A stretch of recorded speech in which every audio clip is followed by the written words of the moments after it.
All right, everyone. Steve M3TR1CS here of Db8 Sports, and today we're talking about some preseason action. We actually had games go on over the week, and we lot of interesting things to see. And in addition to that, we also had two big name running back signings today. So looking at that, looking at a little bit of how some of the ADP has changed over the last week. So we got that going on here in today's show too. So a lot of things to talk about, and we'll see what we got. So I guess the first thing we'll take a look at is the two big running back signings. So a couple hours ago, Patriots signed Ezekiel Elliott. So that's definitely going to play into the shares of Ramondre Stevenson.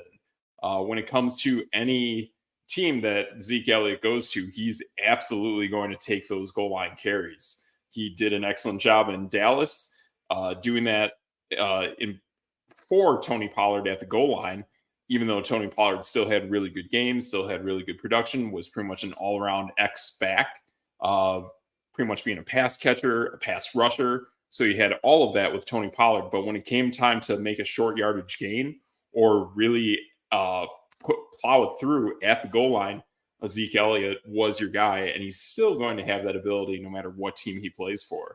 So going to New England, a team we know that traditionally has a very strong offensive line, good pass protection, very good run blocking, that will be an excellent fit for Ezekiel Elliott, like he had early in his career when they had that great offensive line with the Dallas Cowboys. So over the last few years, Dallas has been a good offensive line, not a great offensive line. Now you go to New England, you will have more of those great opportunities to score. So that should work out really nice for him. And to me, I would not put that significant value on Ramondre Stevenson. He already has a lot of value on him anyways, but still, no matter what, if you are a running back, it does come down to how your team can score. And with that, there he is. It's your boy, DJTRIGGS. There we go. That is true. Man, I was listening to that whole thing. I'm like, oh man, he's in his zone. Like maybe he forgot that I'm sitting in the studio. Oh man. Yeah. But Zeke to the Patriots, like, yeah, just like you said, they're gonna split carries with Ramondre Stevenson, and they got Ty Montgomery over there too, who's more of like a like a scat back, catches passes out of the backfield. But yeah, goal line carries are definitely going to get stolen by Zeke. Yeah, it's an odd pairing. But then you did hear about the other guy that got signed. He got a lot of talk with the Patriots. So I don't know why the Patriots were really looking at running back. Yeah, I mean, it is kind of weird. I mean, I guess they're still trying to figure out exactly what they want to do at offense, considering isn't this the first year that James White is not there? Or am I off a year? I'm actually not sure. I don't know. Something was like on my hat, so I was very I got concerned. Yeah. But it just be. Still kind of figuring out what they want to do on offense. So yeah, I think there's some ideas that they're kind of cooking around with, and they want to make sure that they have that ability to get into the goal line when they have to, because I think they realize they will have some amount of difficulties advancing the ball downfield. At least in my eyes, I think Mac Jones is going to be one of the worst quarterbacks in the NFL this season. So anything they do to get to the goal line, they need to execute. But that brings up something very interesting, because over the last day or so, when I've started watching these preseason games, there was something very interesting in the Houston New England game that I saw. And I think this is a guy that essentially is going to save Bill Belichick's career. They've definitely been searching for that quarterback replacement since Tom Brady left. And I think they absolutely found it in a cool young guy, Malik Cunningham. Yeah. I kid you not. This guy is from Louisville, and straight up, he is reminding me exactly of a rookie Lamar Jackson from Louisville. And that is exactly what they got. And they like, we know that they wanted to do something like this since the last year or so when they brought in Cam Newton. And with that, they noticed that they wanted to run the ball more. They wanted to be more agile. They wanted to kind of do things more out of the pocket, unlike what Tom Brady did, and kind of be more of today's NFL. And seeing Malik Cunningham out there, it reminded me of Jalen Hurts, a little bit of Justin Fields. It really had this dynamic change of pace. Almost reminded me of way back when the Green Bay Packers brought in Vince Young and had some of that excitement going on as well. I just feel that this Malik Cunningham is exactly what they're looking for. And he has pretty much no resistance ahead of him. It's just, how much of the offense does New England want to give to him? Are they going to try to, I don't know, chameleon or disguise? They say flat out, we're going into the regular season with Malik Cunningham. Because, man, this guy can play. Like, with his running ability, that's a threat that opens up wideouts downfield. And if any kind of pressure came to him, man, he could just barely like move his arm whatsoever, and boom, it'd be like a 10, 15-yard reception like that. I saw him play in I think it was the fourth quarter of the Patriots Texans game. And when he came out there, it was like a total jolt of electricity in that offense. And it was exactly what they needed. And yeah, I think he's exactly what they need. I mean, shoot, I'm already hearing on NFL Network, they're already cooking around like some kind of like packages for him here and there, but I think he's too special. I think he's going to be way, way better than that. And I don't believe in Mac Jones at all. I just don't. Yeah, I mean, I was just doing some quick research on the guy. Like, the dude ran a 4.5 40. Like, that's pretty insane. 4.53. Yes.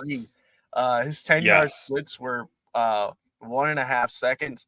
I mean, that's nuts. He was a 12th ranked quarterback coming in out of college. So I mean, that's insane that a guy like that was just under the radar. It was, and like, I like the comparison to Lamar Jackson, just kind of like reading his draft bio, and the fact that Lamar Jackson had so much hype from winning the Heisman, and then people are just kind of like, okay, now we forgot about him. And this guy is like, boom, dual threat, doing all this craziness in college, and then runs a 4.5, and you're like, yeah, let's forget about that guy. So, I mean, if he gets some run, I know Bailey Zappi's over there, and they enjoyed his work last year, but if this guy gets some run, and if they actually put packages in for him, man, that could be a stunner. Yeah, absolutely. And kind of earlier in that game, I mean, I saw Tyquan Thornton make some really nice plays, and he's been a guy that I've always been high on for the Patriots. I mean, shoot, even going into last season, I even put a Rookie of the Year bet on Tyquan Thornton. That was how much I liked him.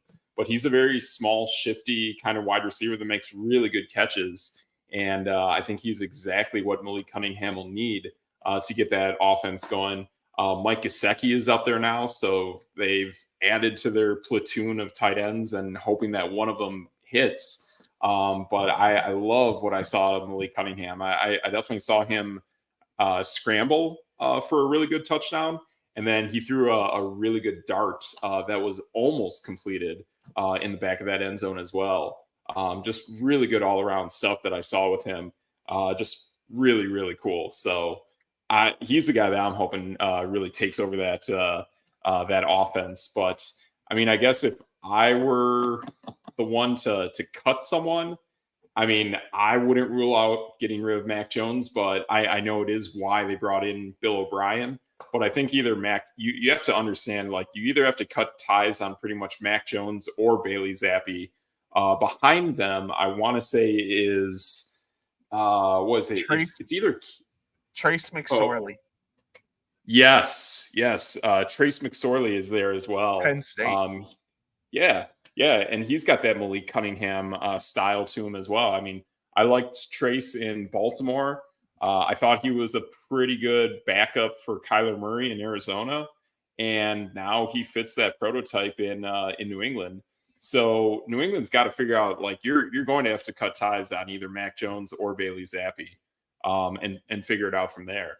So I think that's the direction they got to go, and I think they're already really thinking about it, and I like it. I really like the direction that franchise can go in. They have a great defense, great offensive line.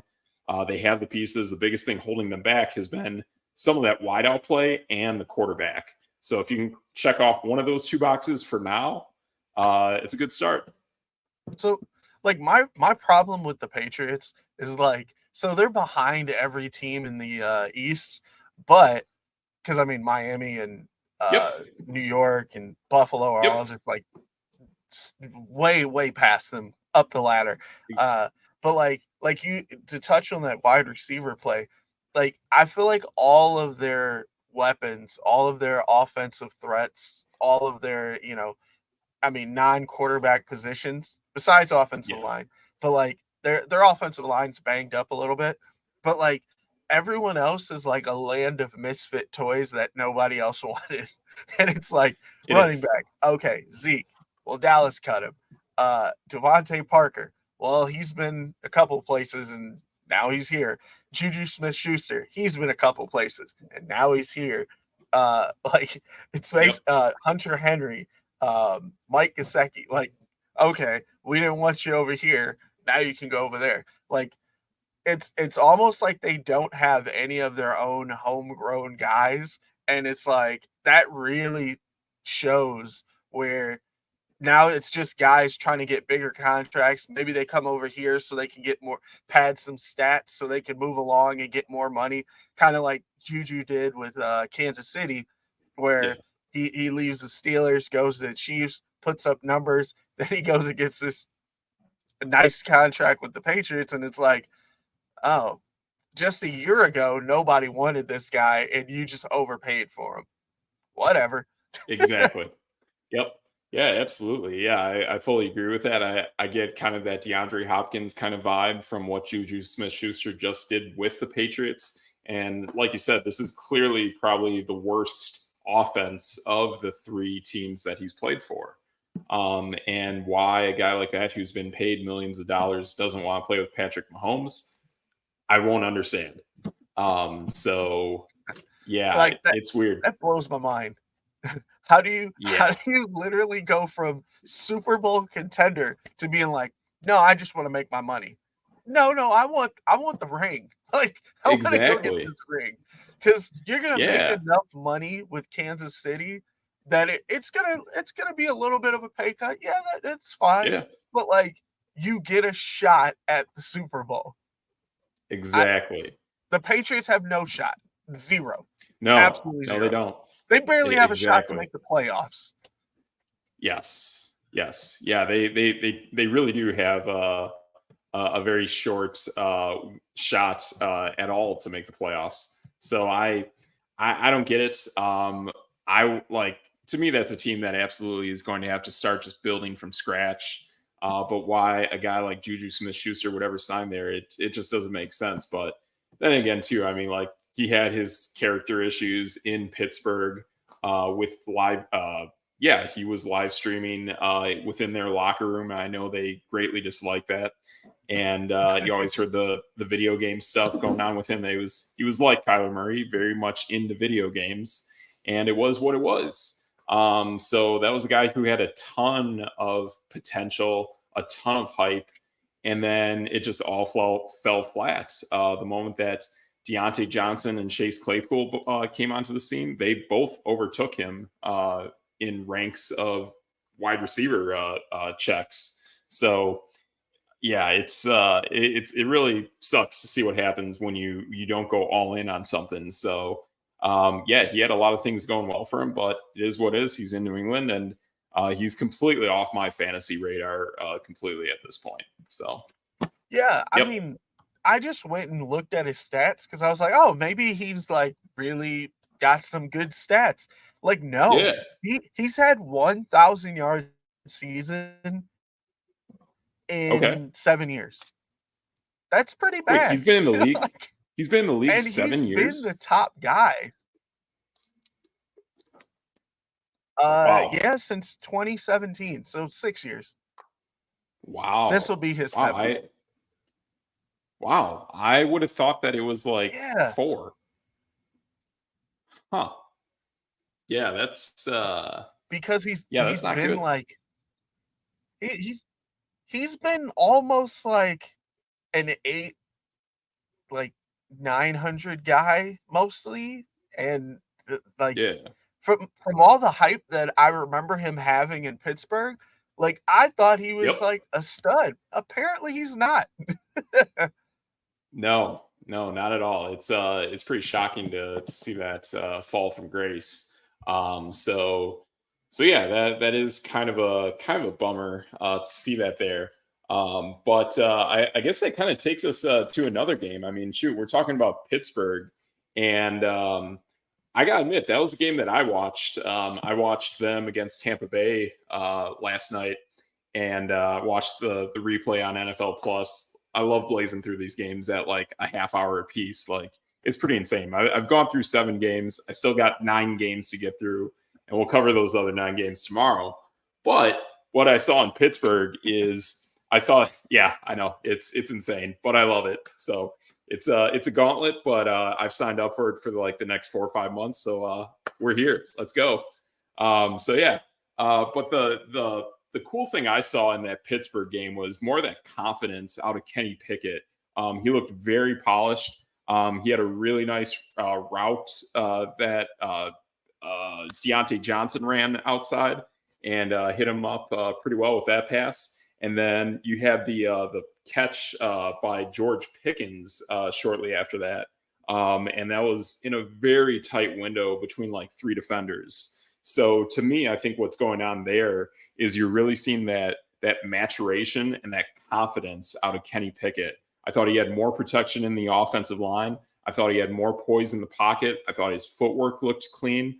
I thought he looked really much more polished from what I saw last night compared to what I saw all of last season, how he was kind of running for his life, took a lot of bad hits, didn't really quite have that chemistry. He lost Chase Claypool to the Bears. So just a lot of weird stuff I thought happened last season. But last night, it seemed like there was really that cohesiveness going on with that offense. Yeah, I mean, with Kenny Pickett, like you could tell, and I know you were really high on him. Like you could I tell am. he had his moments last year, and they just weren't really cohesive. Like you would get a moment in this game, a moment in that game, and it was like almost that shock, like, oh man, I'm the starting quarterback. And now, I mean, Yep. he's got Deontay Johnson. He's gonna have George Pickens. He's got Allen Robinson, which was a sneaky pickup, very sneaky pickup. And Yes. then obviously Yes. Harris in the backfield, like he's gonna go bananas. So like Pickett is kind of in that mode where it's like, all right, let's see what you got now. Like no sophomore slump. Like if he's got all of these weapons, like completely opposite of what we just said with the Patriots, he's got Yep. 3 wide receivers that could be number 1 guys. He's got a top running back, and he's got Pat Fryermuth at the tight end position, and of course, Darnell Washington. The big But man. like Yes. this dude, the Pittsburgh Steelers could be just completely sneaky coming out of the North. Absolutely. Absolutely. I think this is a team that has some good things starting to roll for them. On top of that, they're going to get TJ Watt back. And they played the majority of last season without TJ Watt and still had one of the better defenses in the NFL and still had a winning season under Mike Tomlin, which is a streak he has maintained his entire career as a head coach of the Pittsburgh Steelers. So there's a lot of cool things going on there. I even like too later in the game. They had this guy, I don't know his first name. He's number 26 for the Steelers. His last name is McFarland. And this guy was just a firecracker. Like it reminded me a little bit of blanking on the name. Holy smokes, how am I blanking on his name? Beast Mode, Beastquake up in Seattle. He looked a lot like him, just super Marshawn fast. Marshawn Lynch. Yes, this McFarland guy was Marshawn Lynch, and he had a awesome like 20-yard, kind of like a wheel route touchdown that he ran. But he had a few other cuts up the center that were just incredibly explosive. And boy, if they can bring that guy into the offense, kind of here and there instead of Jalen Warren, that's another piece they have on their running attacks. So I like that. I mean, I haven't heard a comparison today with like kind of how the Giants work it with Daniel Jones and Saquon Barkley, that it's almost like you kind of do like this split back, almost two running backs on the field kind of rotation. And even we've even seen that out of New Orleans, whether it's been like Taysom Hill and Alvin Kamara in some like funky formation. Something like that is like really powerful. And the fact that Kenny Pickett is such a good runner as well really helps that offense really open up. So, but yeah, I mean, I was incredibly surprised that even going into the third quarter, that offensive line looked as solid as it did from start to finish. So I think Pittsburgh had some really good things that they started their preseason off on the right note. Yeah, Anthony McFarland's his name. He's out of Maryland, and he's 24 years old. Okay. So it's weird because he seems a bit young, but he's been in the league for 4 years. Oh, wow. Okay. Yeah, I've never seen the guy before, and Yeah. I was just really impressed. I was like, wow, that guy is like coming in with fresh legs. He's hot, he's fast, he's quick. That's pretty cool. So, yeah, I mean, a guy like that playing on a team on his fourth year, I mean, he's probably not looking to make that much money after this. So, whatever he's doing now to produce is pretty cool. So, you're going to get some really hard runs out of a guy like that. So, that was pretty cool seeing McFarland out there in that game. So, Nice. yeah. Yeah. The other side of that coin in that game was Tampa Bay. And we've definitely heard about how there's like this quarterback battle between Kyle Trask and Baker Mayfield.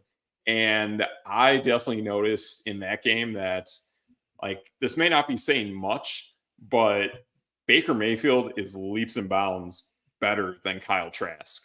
It took him a little while to kind of like ease into the game, kind of get warmed up. Yeah. There was a moment at the start where I thought Baker Mayfield was kind of unsure about the pass that he wanted to make. I noticed he had like two guys wide open, and then he kind of tucked the ball, and then he ran for a short gain, maybe about 6-7 yards or so, something like that. But to me, at that point in the game, he just didn't have that confidence.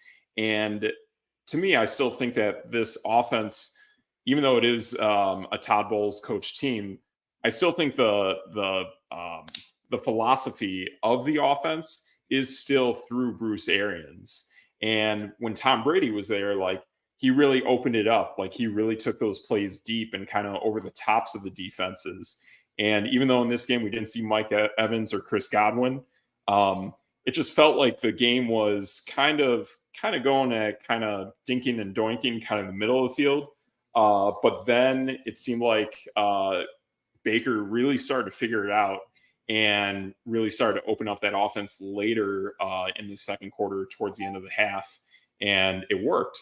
But the moment Kyle Trask came in, it was like, whoa, like how in the world is this even a quarterback battle? Because he looked bad. He had an interception with time in the pocket. He held the ball for too long, took a sack. I just thought that offense completely changed when Trask came in. I just didn't think he was that good. Yeah, I mean Baker should be the number one. He's proven it longer. I mean, he just needed to change the scenery. He wasn't that bad last year either. I think they just wanted a different approach down there. And the weapons those guys have, I mean, with Godwin and Evans and Russell Gage. Like, yep, you can't do much worse than that. I mean, not even worse. I should say you like it's pretty hard to get better than those three guys. Like especially at each position. Fast. I mean, Evans is going to give you 1,000 yards every season. If Godwin's healthy, he's going to give you 1,000 yards. Like Baker Mayfield's set up to, like, he might be a really good quarterback this year. Yeah, I mean, this is probably the best slew of weapons that he had going back to last season. I mean, all he had really was DJ Moore in Carolina, and then he had pretty much maybe just like Tutu Atwell with the Rams. So there really wasn't much to work with in either LA or Carolina. So now that he has these two weapons in Tampa Bay, and for us, Mike Evans is a bona fide elite receiver. Chris Godwin is probably close to that too when healthy. So we'll see what they got. I do still feel now they got to figure out that tight end position. I just feel like it's definitely changed over the last few years. It just has not been what it once was with Gronkowski or even Cameron Brate. I still feel like they're still trying to figure that out. I think they got that Cade Otton down there. There were a few good tight end plays in the game, but nothing that was like really taking the top off of defense kind of thing.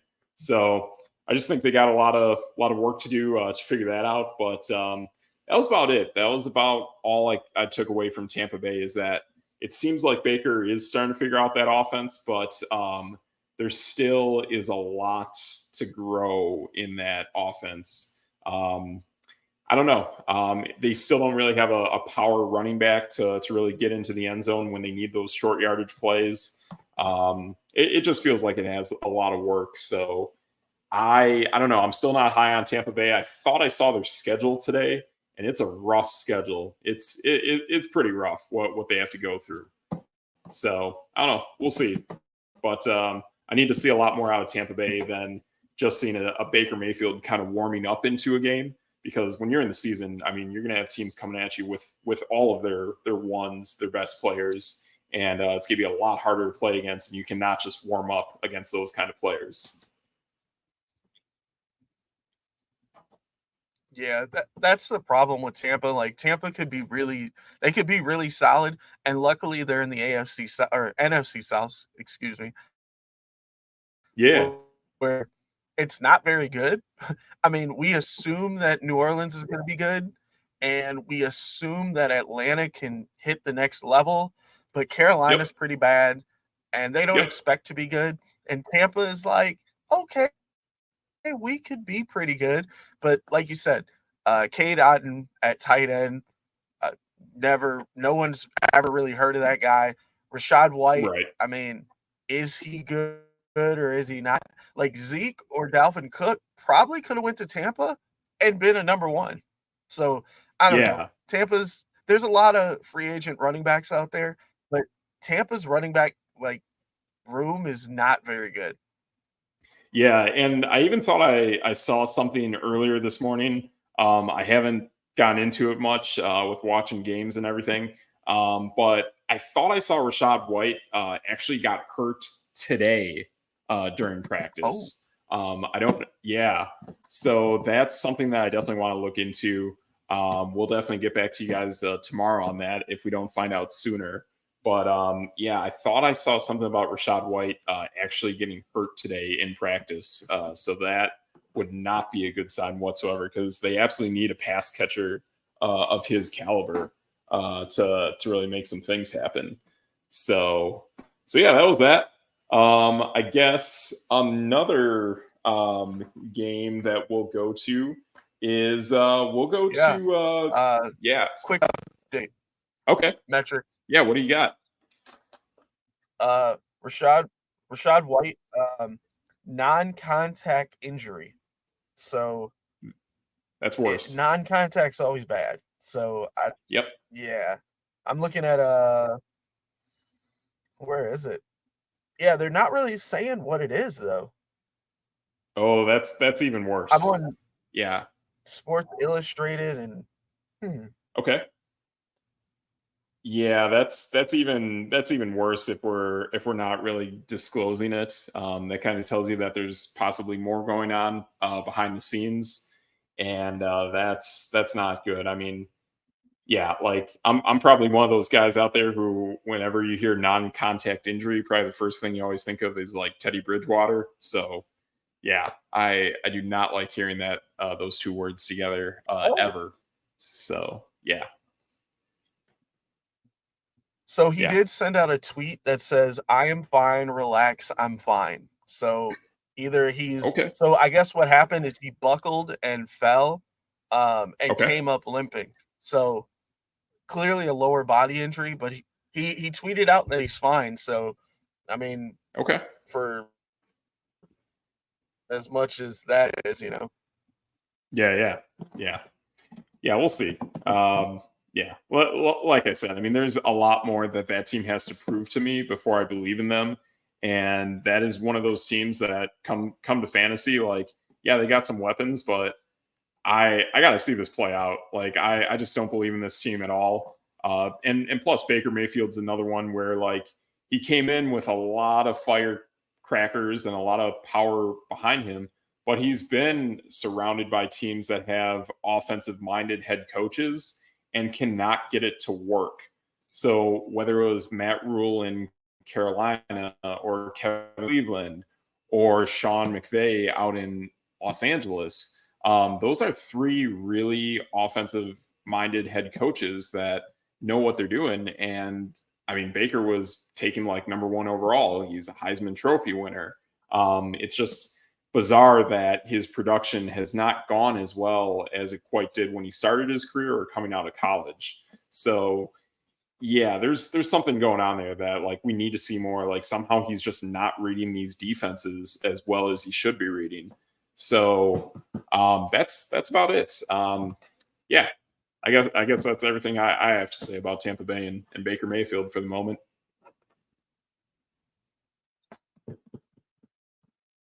So Yeah, Tampa Bay's yeah, not that important. yeah, exactly. So yeah, with that, I guess we'll go to another game that was on the docket that I caught up on, and that was Minnesota and Seattle.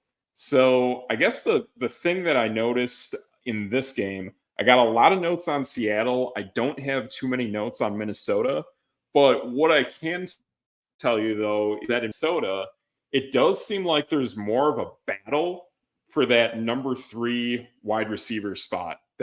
Well, essentially the number 2 wideout, essentially. So is it going to be Jordan Addison or is it going to be Jalen Reagor? And Jalen Reagor also returns kicks for Minnesota. So that's even another reason to look at the guy and say, hey, this guy's pretty darn good. And even in terms of fantasy, I mean, if Jalen Reagor takes a kick and returns it to the house, he's going to get you some nice points there. But it was kind of split. It was like at times Reagor made some catches, other times Jordan Addison made a few catches. So it was what it was. I guess the other takeaway I took from that offense was possibly their run game. It looked like they were run blocking really well outside. So maybe that helps out Alexander Madison. And then I guess a guy who I used to root for until he got traded, Nick Mullins, had a really nice touchdown to, I don't know the tight end's name, but he looks like a spitting image of TJ Hawkinson and ran that kind of typical, kind of like a go route from the slot position. And then you cross to the right and you just kind of overpower that corner or that linebacker that's covering you with the height of a TJ Hawkinson, and you make a really good catch. And that's exactly what I did. So that was kind of a nice takeaway that I saw from Minnesota's offense. So for people who are definitely trying to eye up TJ Hawkinson and select him for your number 1 tight end, I excuse me, I think he's a perfect selection. And I think he looks like, even though that wasn't Hawkinson, that just shows that there's going to be a lot of plays in the future that TJ should execute with.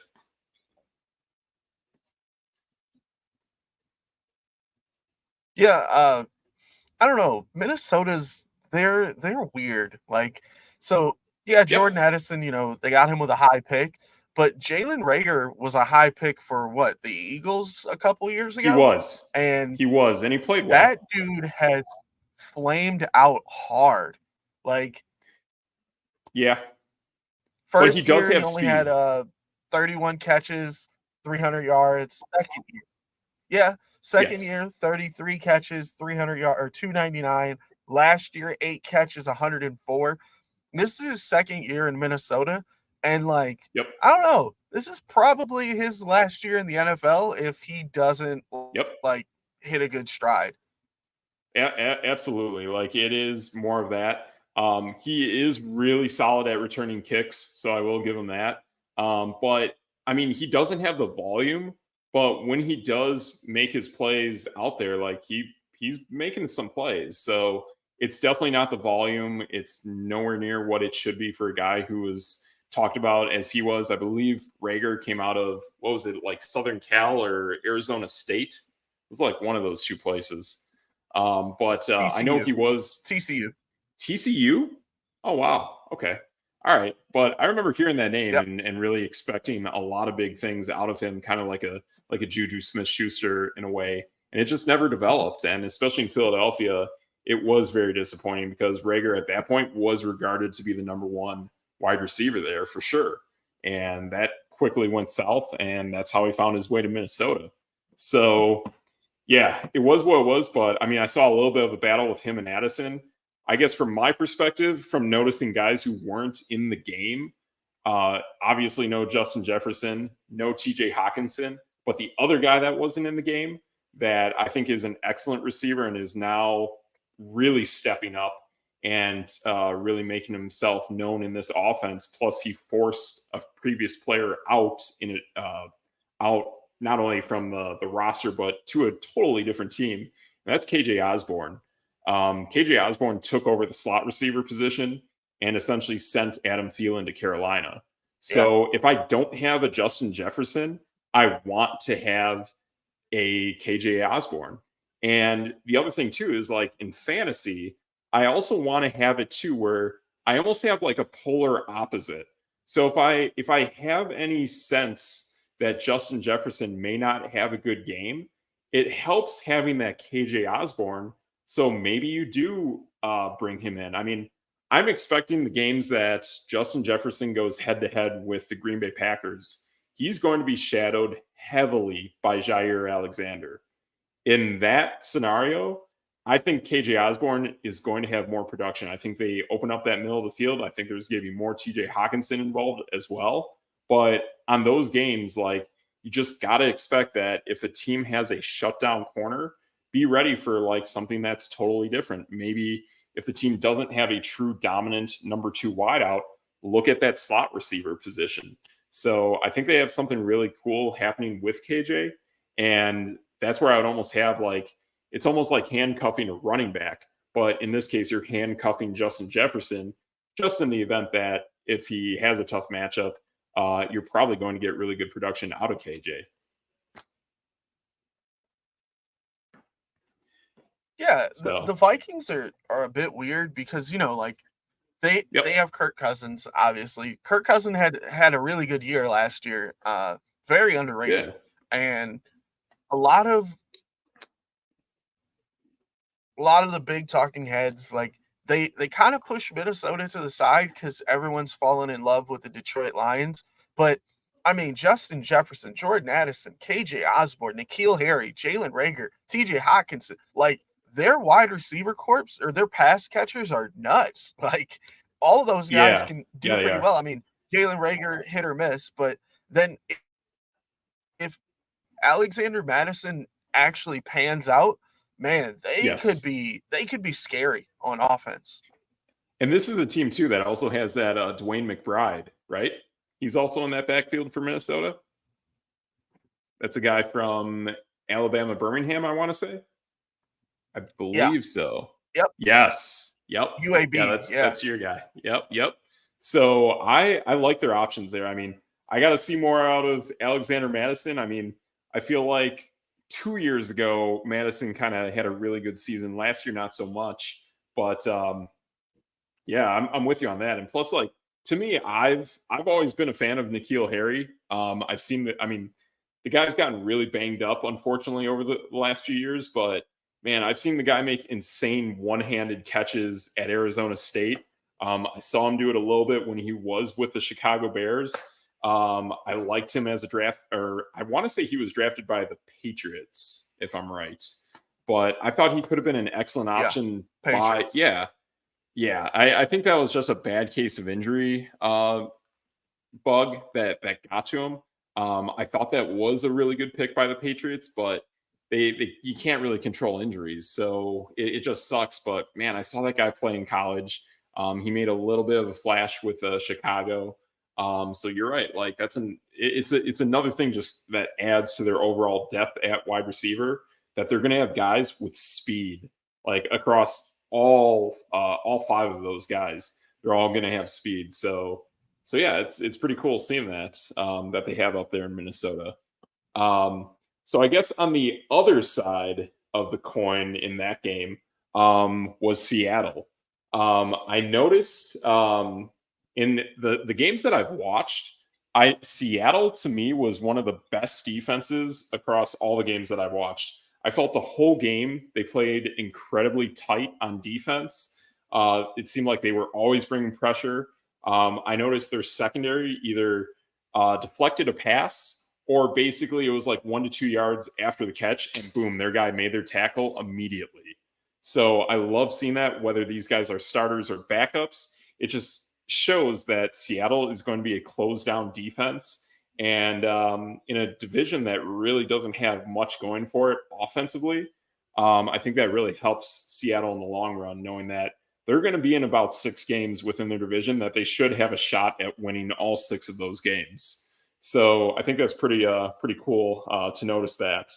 I did notice some bad pass protection on offense, whether it was for, I want to say it was Drew Lock pretty much playing a majority of that game.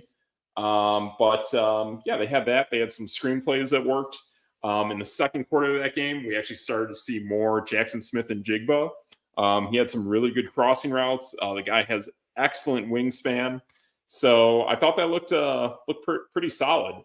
So yeah, so that was looking good. Run blocking, not so much. And then, yeah, it looks like Drew Lock had a couple of bad time in pocket interceptions. So not so hot there, but yeah, it pretty much shows that like this is a team that belongs to Geno Smith. He's going to be the one operating that offense. And they have some things going on with Seattle, but still, we really don't know how Jackson Smith and Jigba really plays into the chemistry of a Tyler Lockett and a DK Metcalf. So I think there's more to see there, and we'll just have to see it as it comes. How do you feel about Zach Charbonnet? Yeah. I thought I saw a little bit of him in that game as well. But like there wasn't much. Like the run blocking wasn't that good.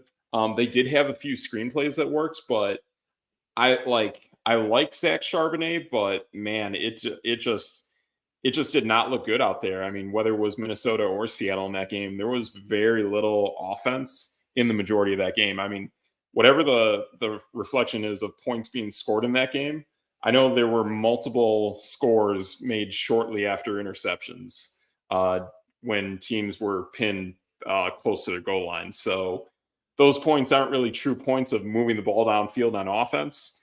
So it is what it is. But I like Zach Charbonnet. It's just that he didn't have much run blocking for him to go off of last night.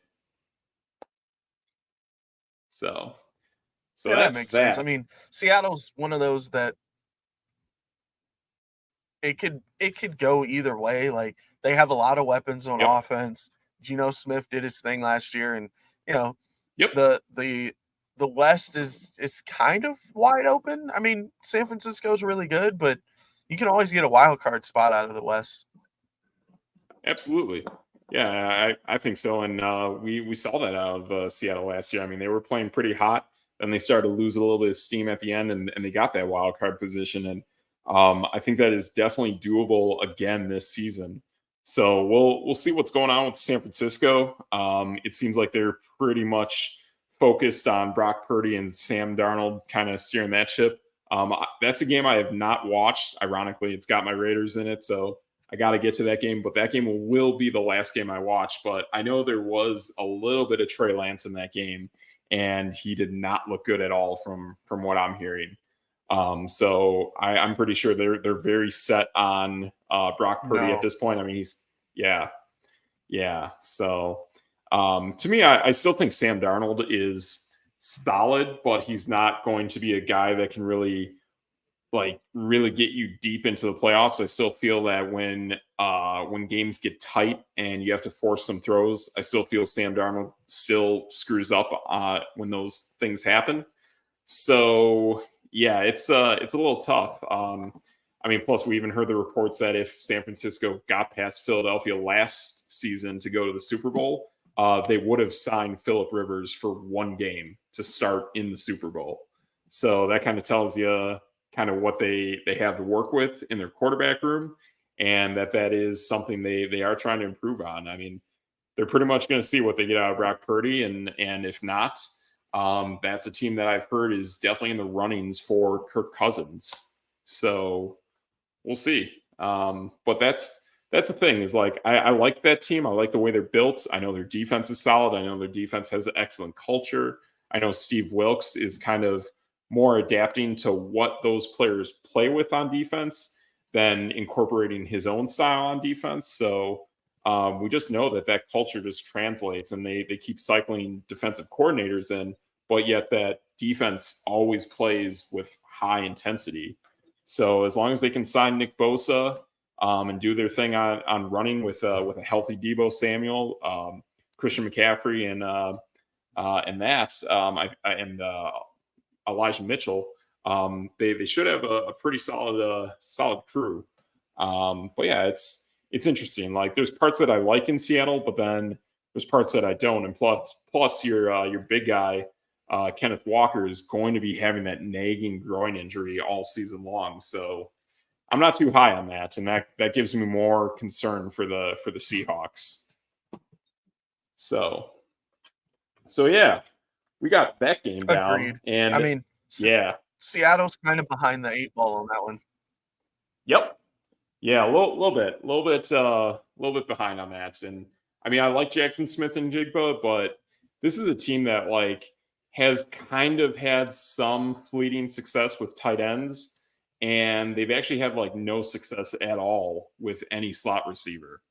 And this even goes almost to Russell Wilson's days. Basically, the last time they had a good slot receiver was when Doug Baldwin was in that offense. So since then, they just almost have neglected the slot receiver entirely. So it is what it is. We'll see what JSN can do, but I feel like that's a guy that would have made a greater impact in Green Bay than what he's going to do with Seattle. So we'll see. So yeah. But speaking of Green Bay, that was a game that I watched, and that game was incredibly impressive. I even posted something on today on our Instagrams and our Facebooks that even though the guy had a incomplete pass to Luke Musgrave on a third and kind of intermediate, and it was kind of a wide open time in the pocket kind of play, I wasn't worried about it, because what I saw in that play was that the guy had bad footwork. And the biggest thing that Jordan Love has had up into this point to work on is footwork. It's just timing and rhythm and everything that goes into that. And even looking at Kenny Pickett, who's a guy who I kind of consider close to the same prototype and the same kind of skill set of Jordan Love, he too also had things going on with footwork and whatnot. But that, to me, is a thing that you can develop. What I noticed on that play is, man, that guy really wanted to throw that ball hot. He wanted to get that ball to Luke Musgrave as quickly as he could, so Luke Musgrave could take that ball in open field and get a ton of yards after the catch. It didn't happen that way, but I still like the mindset that was going on there. But to me, this Green Bay Cincinnati game was the most fire-powered offense of any game that I've seen so far.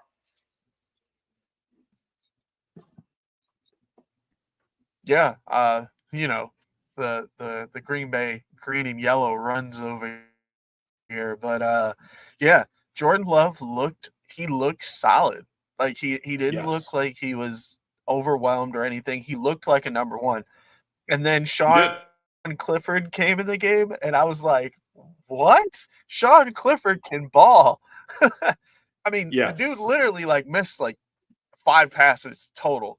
Um, Oh, and half of those and were Samari interceptions or should have been. Toure and yeah, 2 of them were. Yeah. um, but like they were solid. Like offensively, it was it was very surprising. Let's put it that way. Um, and the running game Yeah. was okay. I mean, Emmanuel Wilson, that dude needs a roster Oh spot. yeah. I I don't know where he is on the depth chart. Uh, I don't even think he's on the depth chart now that I'm looking at it. But that dude, literally, he touched the ball and he took off. I think he had like over 100 yards and like 5 runs, 6 runs, maybe Oh six, yeah. six Yeah. for Yeah. 111, 2 touchdowns. And two That guy needs a touchdowns. roster spot. Yes. Yeah, absolutely. He'll get on. The moment he made that cut to the flat and just basically turned on the afterburners and just could not be caught. That was incredibly impressive. And like James is pointing out, yeah, like Green Bay used to be a old veteran team, but now like they're loaded with young guys. And seeing guys like him and seeing Samari Torre and Jaden Reed, who are these brand spanking new slot receivers. On top of that, both Jaden Reed and Samari Torre both return kicks. So that's another thing that's Mhm. valuable to that offense, valuable to fantasy owners out there, valuable to dynasty owners as well, is that those guys also return kicks. So if you ever are on the fence of a guy, if that player can return kicks, that gives you an extra dimension and an extra ability to make something out of that player. Like for the majority of his career, Cordero Patterson was that kind of guy. Even in Miami, we're seeing that Devin A. Chain is a guy who is a great fast running back and But can return kicks as well. So yeah, it's very cool seeing those slot receivers for Green Bay making an impact. the the thing though,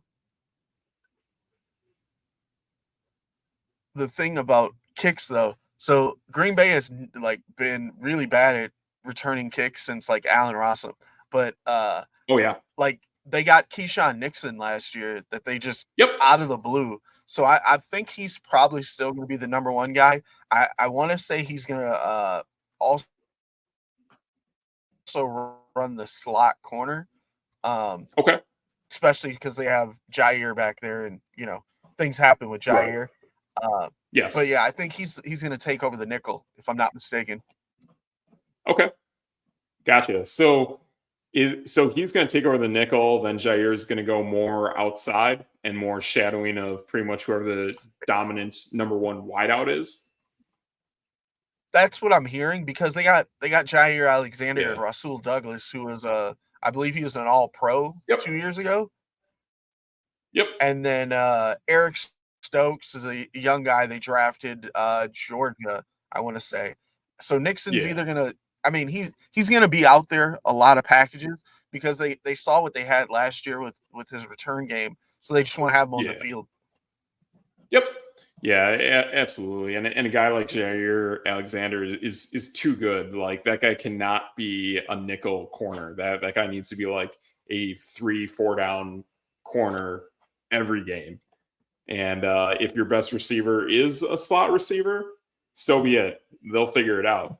But I mean, I love the way Jair plays. I think he's a guy who can shadow any player on the field at any given point in time. But man, he just adds to that defense. And the thing is, like, not only was that offense really good against the Bengals, I felt like that defense from very much start to finish, all 4 quarters of the game, played really, really solid. Um, like of all the games I watched, that Green Bay game was the most top to bottom, like most complete team that I saw. Like we're talking good offensive line, good running backs, good tight ends, good wide receivers, good quarterback play, except for Sean Clifford throwing basically 2 interceptions while having time in the pocket.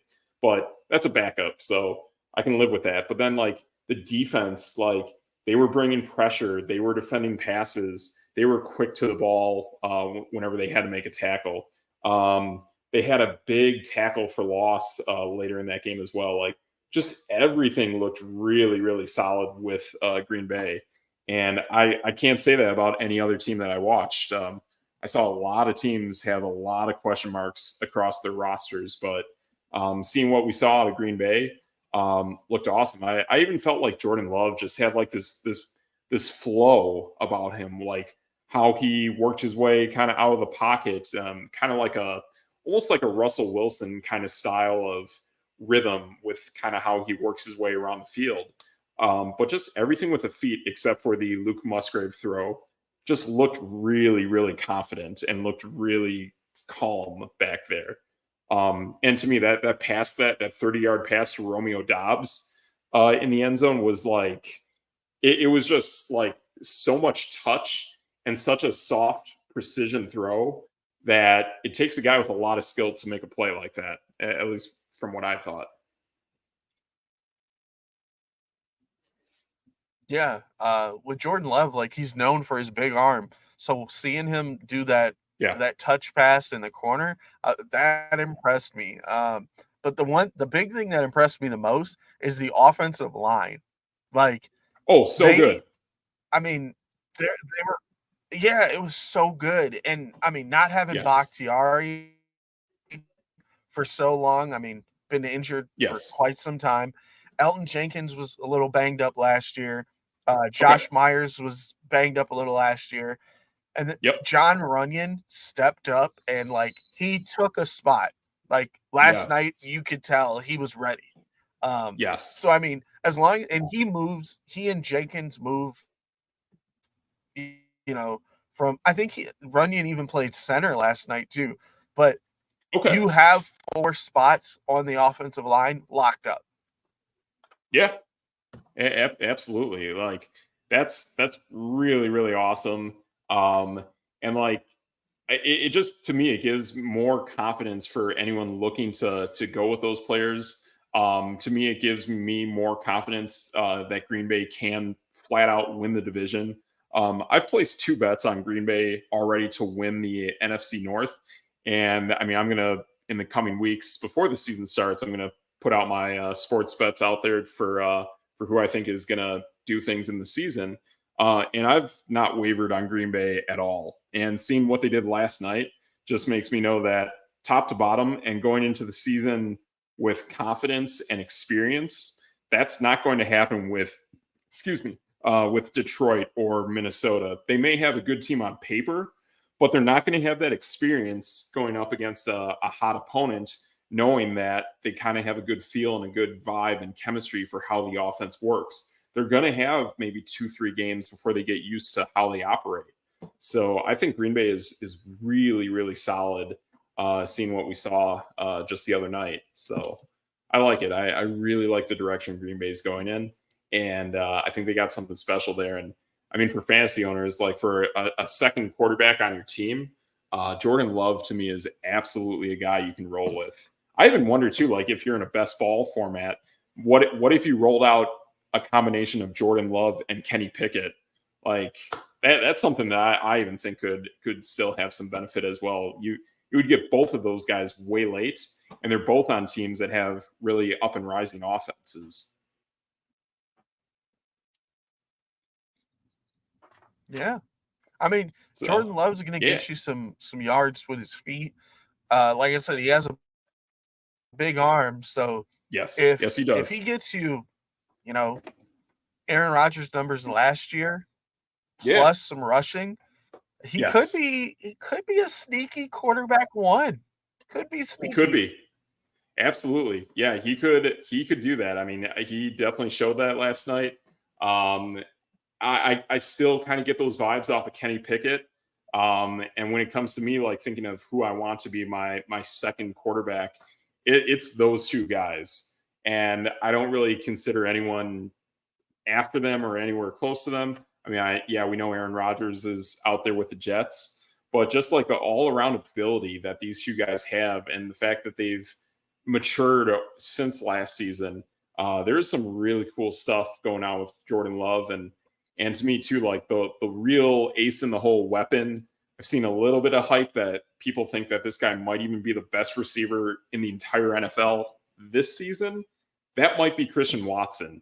The speed that Christian Watson has is insane.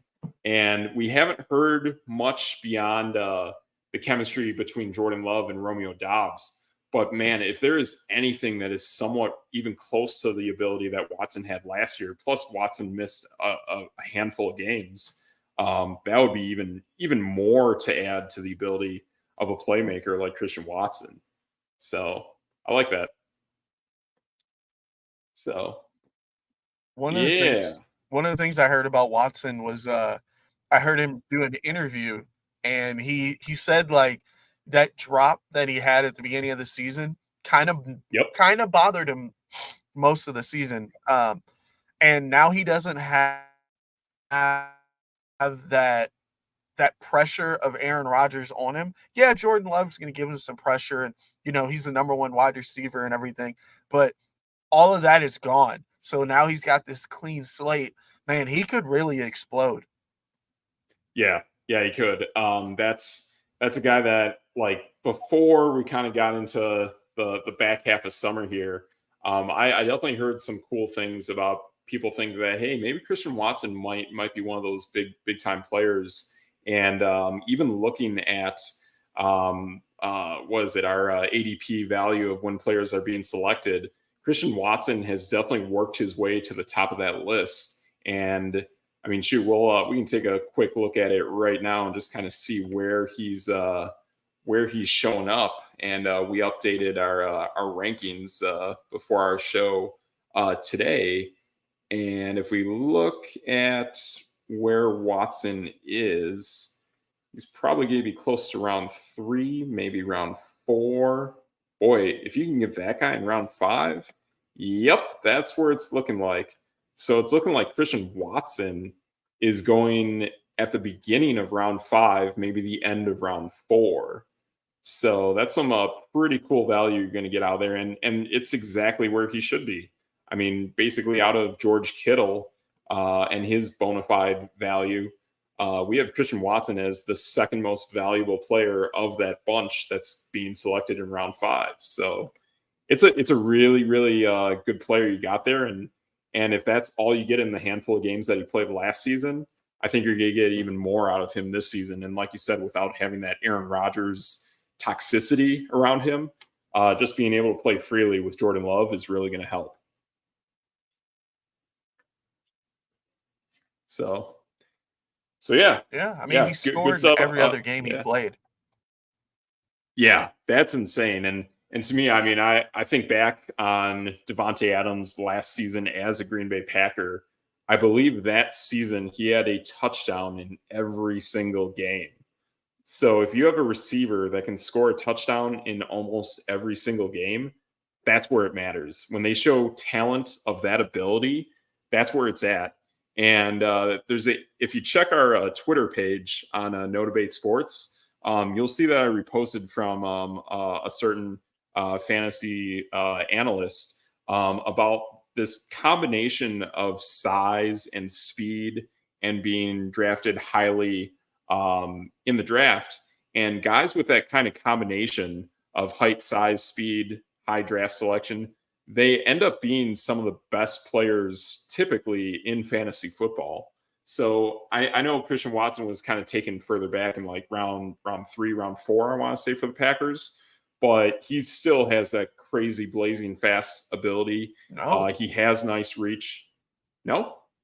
When was Watson selected? No, I thought he was number 2. Oh, he was round 2. Let me check it really quick.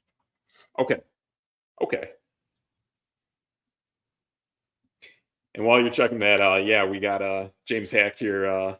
He's going to be part of our fantasy league here between myself and DJTRIGGS. So we'll be going toe to toe. We'll be seeing whose fantasy theories come out on top and it'll be pretty good stuff. So yeah, it should be a fun season.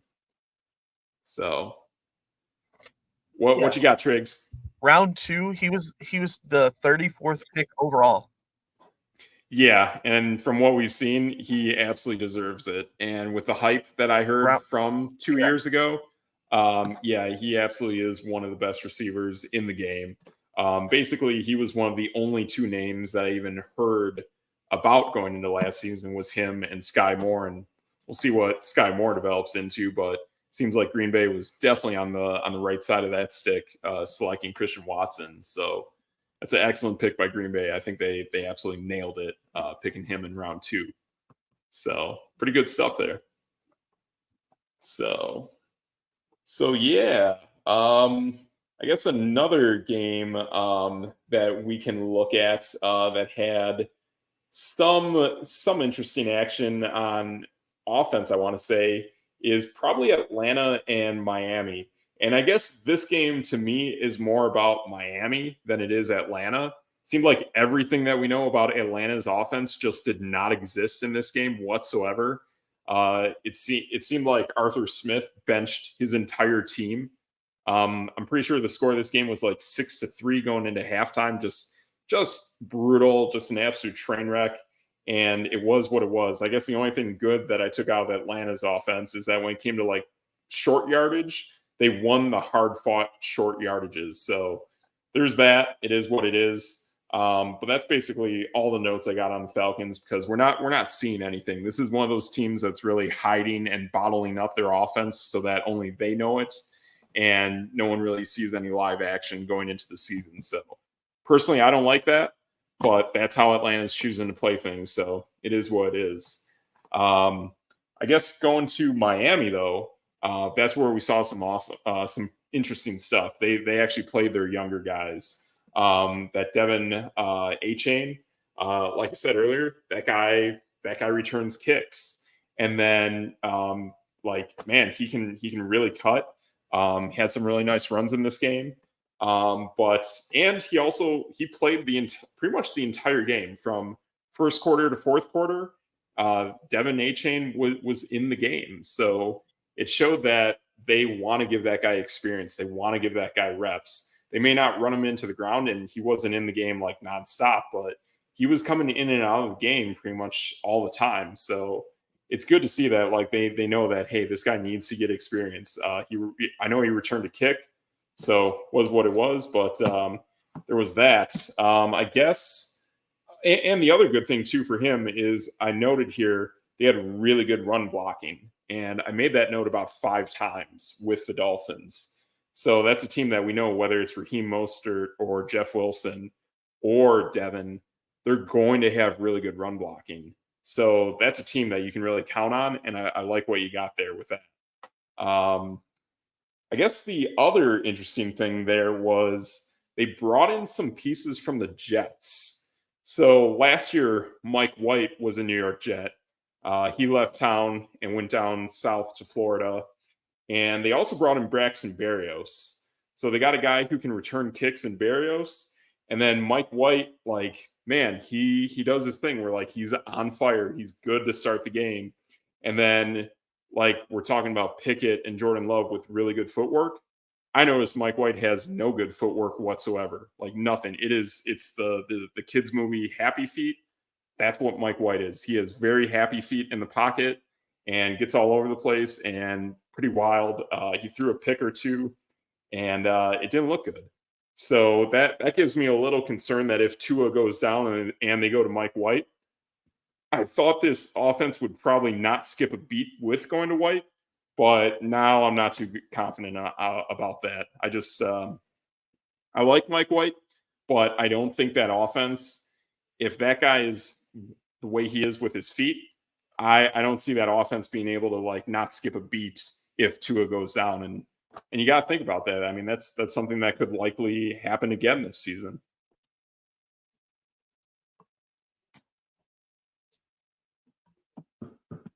Yeah, I mean, it was with a bunch of backups though. The most It was receptions was from A-Chain. So yep. it might have been just the wide receivers and the offensive line just being horrible for him. So Yeah. I'm not going to hold that one against him. He is a backup for a reason. But yeah, Yep. Yeah. So I guess that's all I took out of that game. I mean, I think there's still more to see in that game. And I know they were playing some of their backup corners for replacing Jalen Ramsey.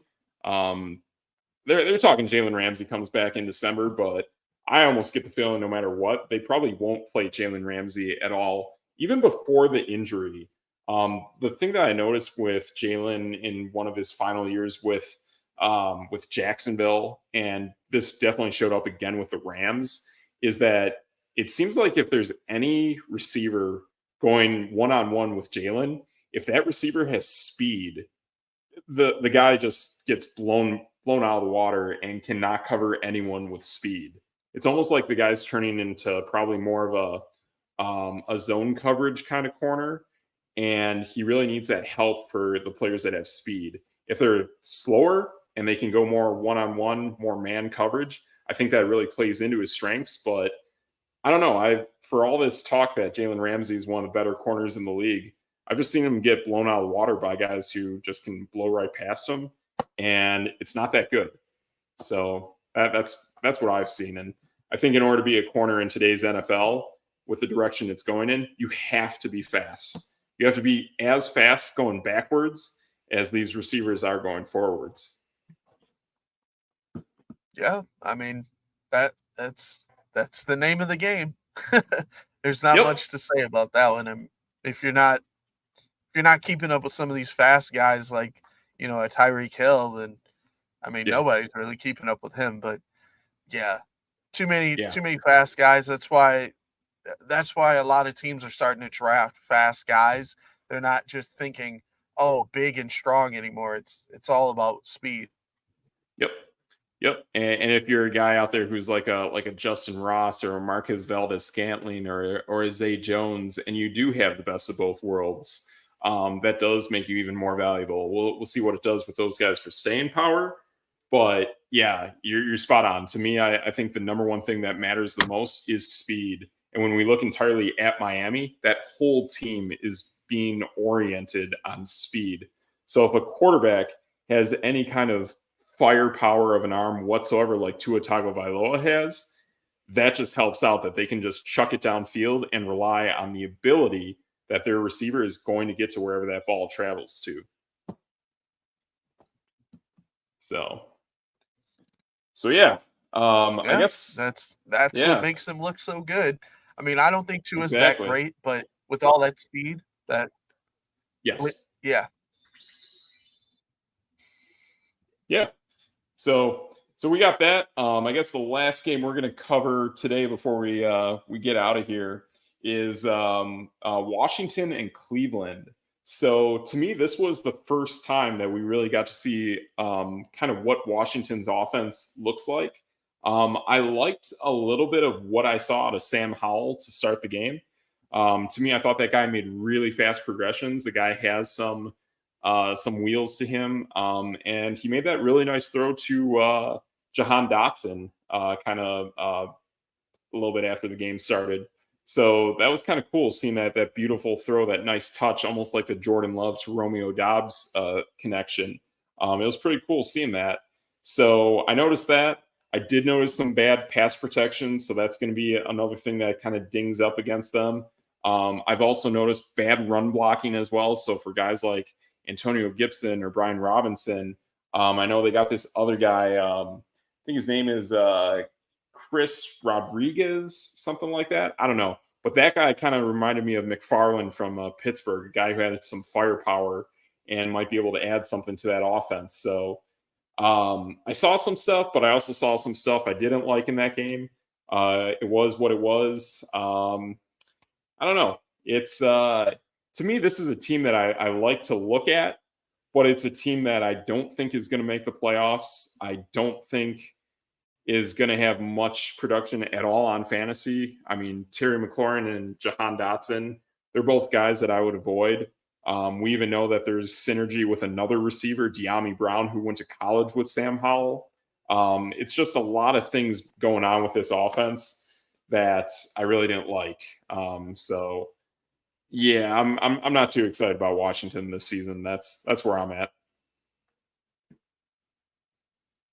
Yeah, that whole team's pretty horrible. I Yep. mean, yeah, Chris Rodriguez looked okay, but I mean, even Brian Robinson, blah, Jacoby Yep. Brissett and Sam Howell both looked like backups, to be Yeah. honest. I was They surprised did. Jake Fromm was there. Yeah. Johan And he Dotson, had yeah, he's yeah. solid. But Terry McLaurin, sure. Somebody's Yeah. gonna catch the ball, I guess. Yeah, and I think that that's a team that, like, I think people are going to go into the season expecting that Washington and Terry McLaurin and Jahan Dotson are going to have that success. But the thing is, too, like Taylor Heineke played a pretty wild style of football, and I just don't think Sam Howell or Jacoby Brissett are going to be that big of risk takers.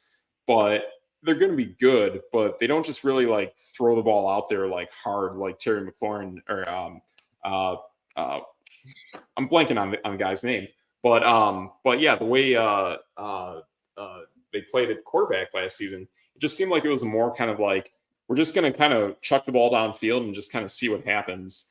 And I just don't think they're going to play that style this season. So and plus in that division, that's one of the best divisions in football. And I think all the Giants, Cowboys, and Philadelphia Eagles are all better teams than Washington. And to me are going to actually make a shot at making the playoffs. So I think Washington's going to be one of the worst teams in that division, if not the worst team in all of football.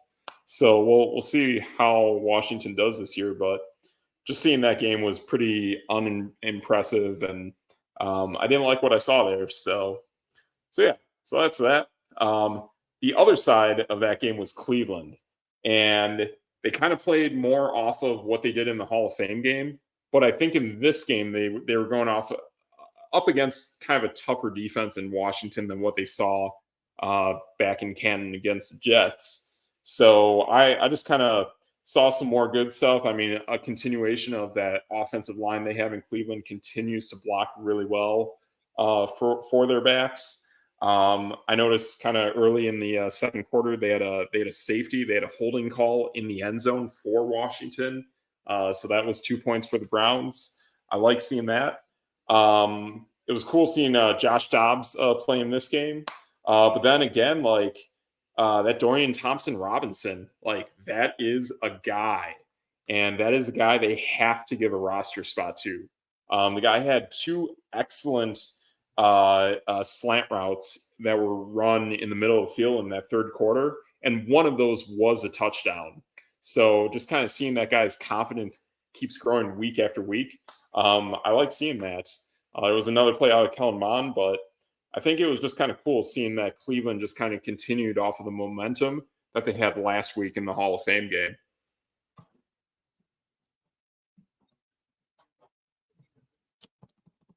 Yeah, I mean, with Cleveland, Dorian Thompson-Robinson, yeah, he played pretty well. Josh Dobbs was horrible, to be honest. Yeah. Elijah Moore was kind of hit or miss. Yep.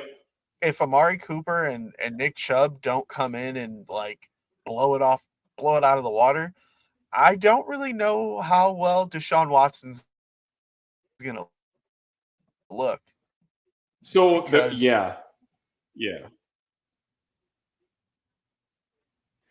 But the other thing too, and I heard this, we didn't see much of it from the other night, but I also heard too that Jordan Akins played with Deshaun Watson in Houston. And that's the other thing too, is like we're seeing all of this offense operate in the preseason with like no tight end production at all. So we're not seeing any David Njoku, we're not seeing any Jordan Akins, we're not seeing any Nick Chubb, we're not seeing any Jerome Ford. So we're not seeing those pieces that they really want to operate with. And obviously no Amari Cooper. I have not seen Donovan Peoples-Jones. A lot of the guys that they want to start with are not playing in these games. The only legitimate kind of starters we're seeing are the guys who are going to be on the offensive line to start the games and some of these pieces on defense.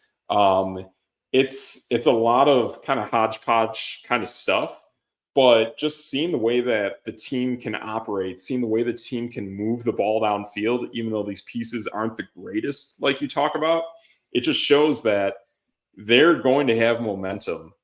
They can move the ball downfield. They can prevent you from making the ball advance downfield. They can shut you down far into your backfield. They can get turnovers and safeties and whatnot. It shows that they're going to bring a lot of pressure. I like this team. I like what they have going for them. This is a team that I don't think they win the division, but I think they're going to make it close. I mean, to me, the team that I'm going with, and I've truly have not seen anything out of Baltimore, I think Pittsburgh is going to make a play to win this division. I think Pittsburgh coming back with their defense the way they did last season, and then these growth spurts that are going on with different parts of their offense, I think are going to intertwine together. And I think ultimately this division is going to come down to Pittsburgh and Cleveland.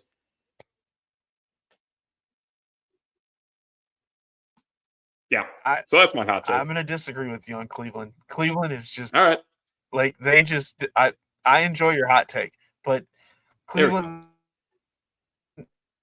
I mean, Amari Cooper, we went over. Chubb is kind of like he's the only offensive star on their team. I mean, Njoku and Akins, no one cares about their tight end play, and then Donovan People-Jones is a guy. So like, I don't know, that their offense, just looking at their depth chart, just does not scare me at all. Yeah, I mean, definitely after Amari Cooper, like there's nothing there. And the one Elijah Moore play that I made note of from the other night was essentially a hook and ladder. So that was it. That wasn't even a reception. That was a run-oriented play out of a wide receiver who typically does not run the football. So yeah, that's like they need to upgrade. I mean, maybe this is a team that can make a trade. Maybe this is a team that when it comes down to cutting down your roster size, maybe they're one of those teams that scoops up another receiver from another team that they like. I mean, there are going to be teams with good guys out there. I mean, who knows how many receivers Minnesota holds on to? They're going to have to cut ties with some of these guys. So there are going to be teams out there that are going to be able to trim the fat on the wide receiver position. And I think that could maybe find its way to Cleveland. And here's the other thing too, like we're pointing out, like Minnesota has a lot of receivers. All right, Stefanski was from Minnesota, so he's going to be a little bit familiar with some of those players. So yeah, I'm with you. Like they definitely have nothing truly beyond Amari Cooper, but still somehow this team is showing they are able to move the ball. If you can move the ball and stop the other team from advancing the ball, it's going to work out well in your favor. But yeah, like I still feel like there's like this weird like chemistry that's not working with Deshaun Watson. And probably it's from the bad karma he has, obviously, from his past. But like there's like he's still this kind of quarterback who isn't really that comfortable running out of the pocket. It's not a guy who can really make a lot of plays with his feet. He really relies on his arm, and he had a good arm when he started his career with the Texans. So I don't know. Like I feel like there's more things that are going on behind the scenes with like a Dorian Thompson-Robinson that look good. But yeah, like Deshaun Watson still has a ton of rust that he has to shake off, I think.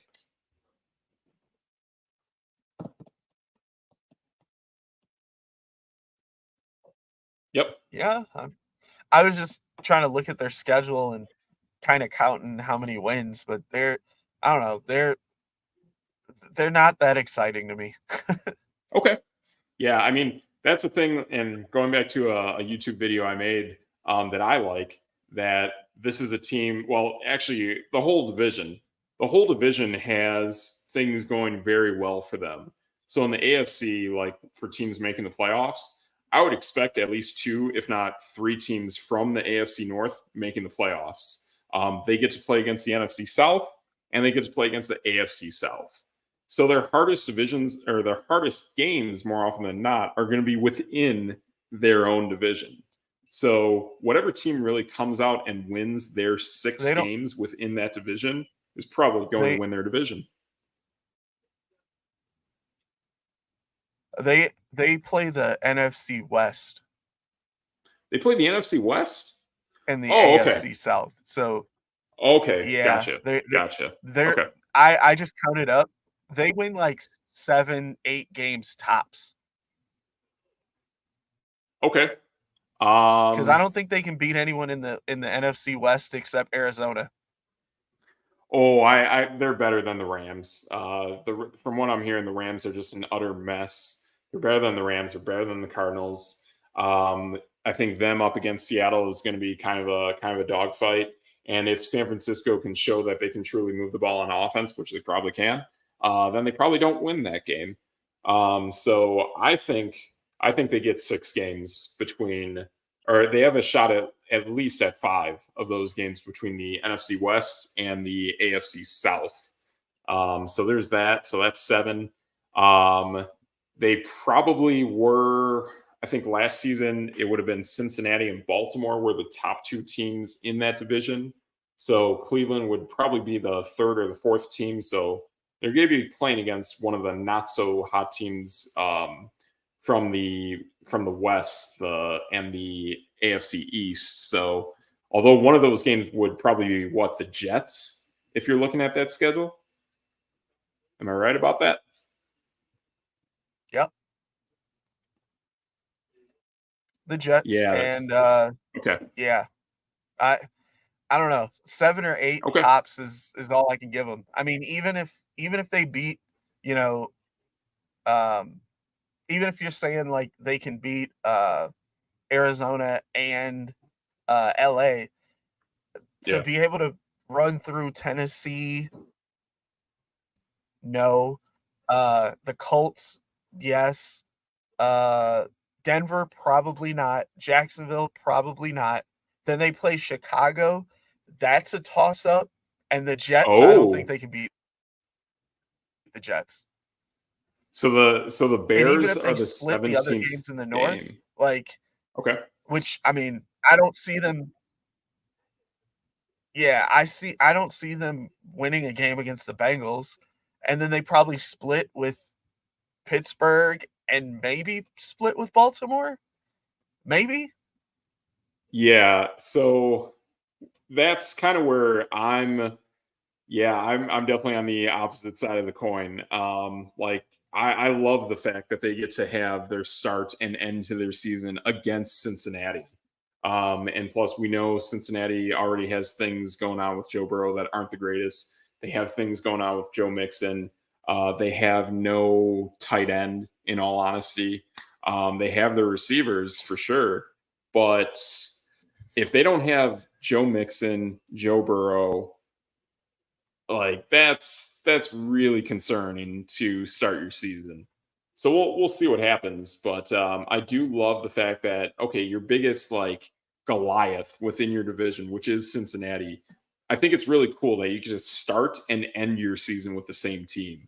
I love that. I think even if you lose that game, if you keep it close with Cincinnati, that's going to give you a lot of momentum and a lot of motivation going throughout your season, knowing that hey, we're going to get a lot better. We're going to learn from our mistakes.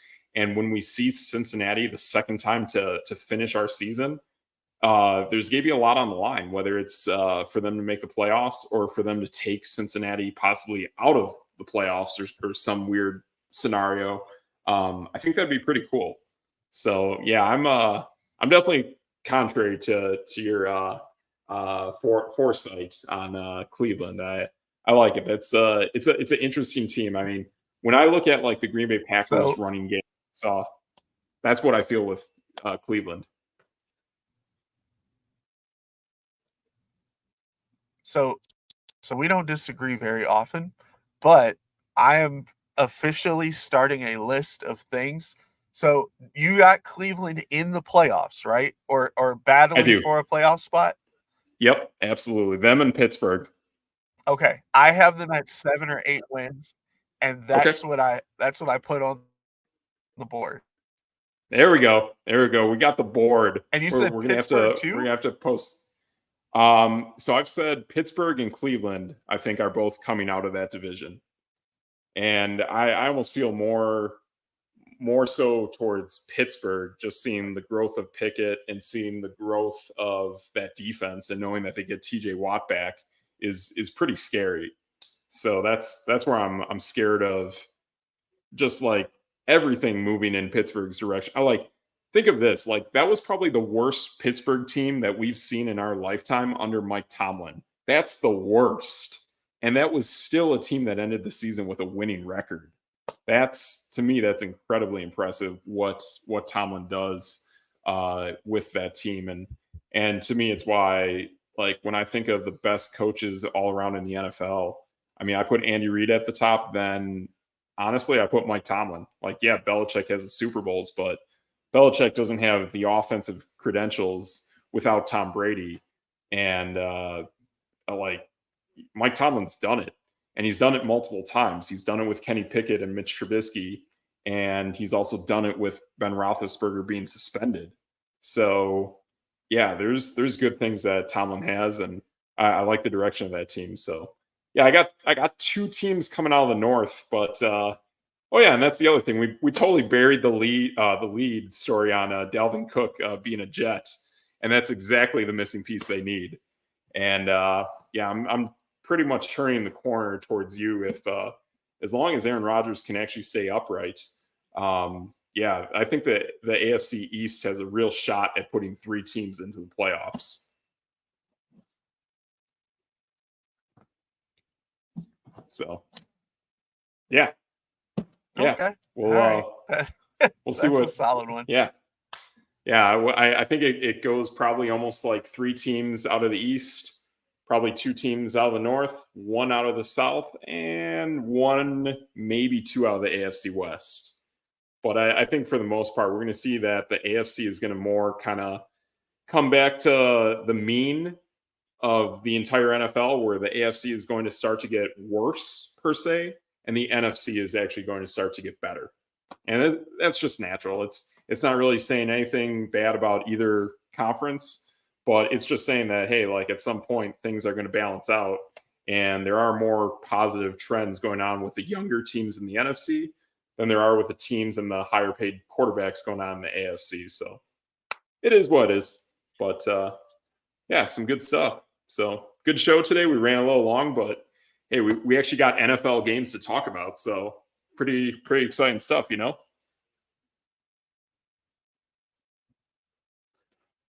True story.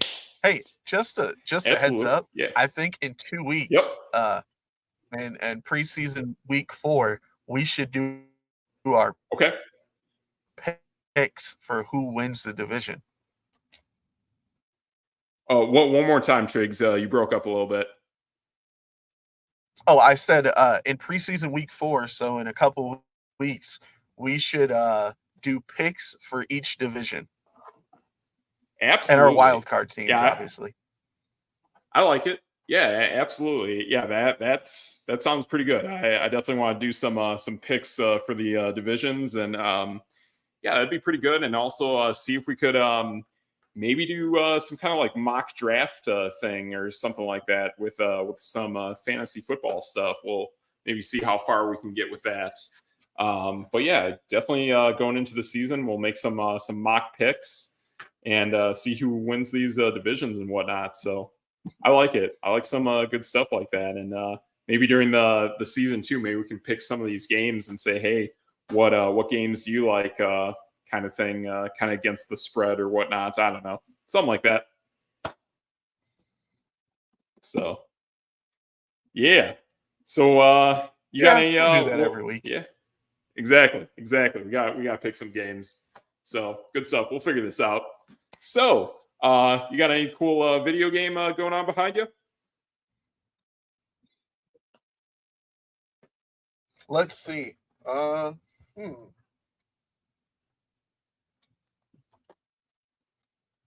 Whoa. We gotta flip the camera.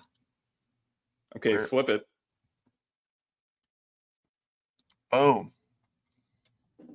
NBA Street Volleyball. Oh my goodness. And 2.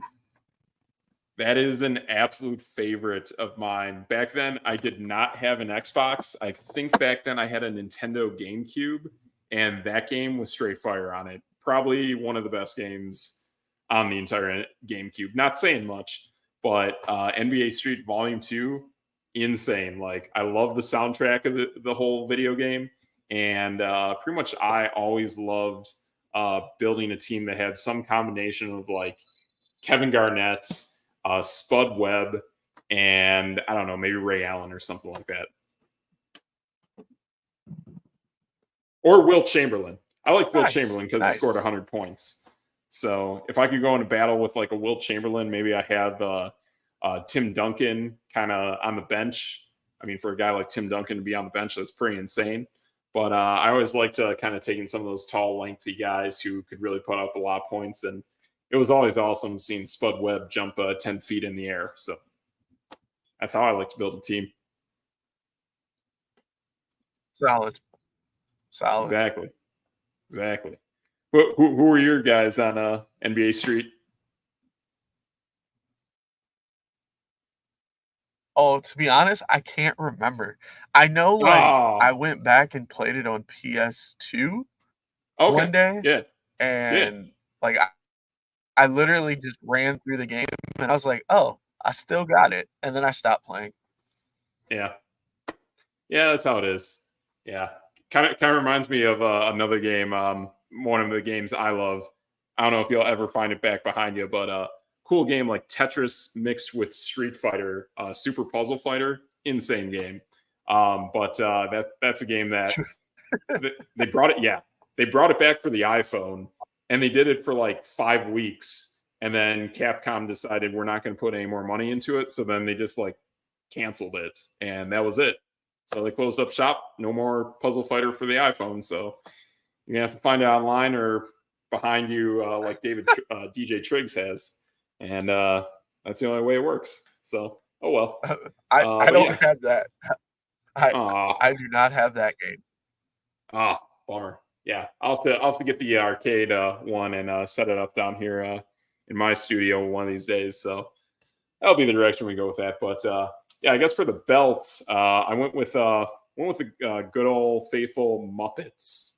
I had to go with the Muppets today. It's felt like the kind of day that I was like, yeah, I'm going to wear my Muppet belts. Plus, fantasy football, our league is coming back. I know Hard Knocks has its thing going on HBO, but if you really want to see the Hard Knocks of my fantasy football team, you can actually see Dr. Teeth and the Electric Mayhem on HBO Max. So, yeah, Muppets. Yep. So, yeah, I'll have to make something like that. I think that would be a pretty good Instagram reel that we make tomorrow. That, hey, there's the real Hard Knocks on the Jets, but the fantasy Hard Knocks of Steve M3TR1CS, that's where it's at. It's understandable. Yep. Yep. I don't. Yeah. Yeah, exactly. So we'll have to give that a shot and see how that works. But yeah, pretty good stuff today. Got a lot of stuff out there. We're definitely trying to put more content out there, especially with the NFL season going on. So a lot of work, but we're making it happen just day by day, step by step. So yeah, we got more stuff to talk about tomorrow, more games. We'll probably even talk about Dalvin Cook and whoever else ends up getting signed during the day that we come across. So yeah, for today, that's a pretty darn good show. I'm Steve M3TR1CS. That's your boy DJTRIGGS, and together DJTRIGGS. No Debates. There he is. And together we're No Debate Sports, and that's No Debate.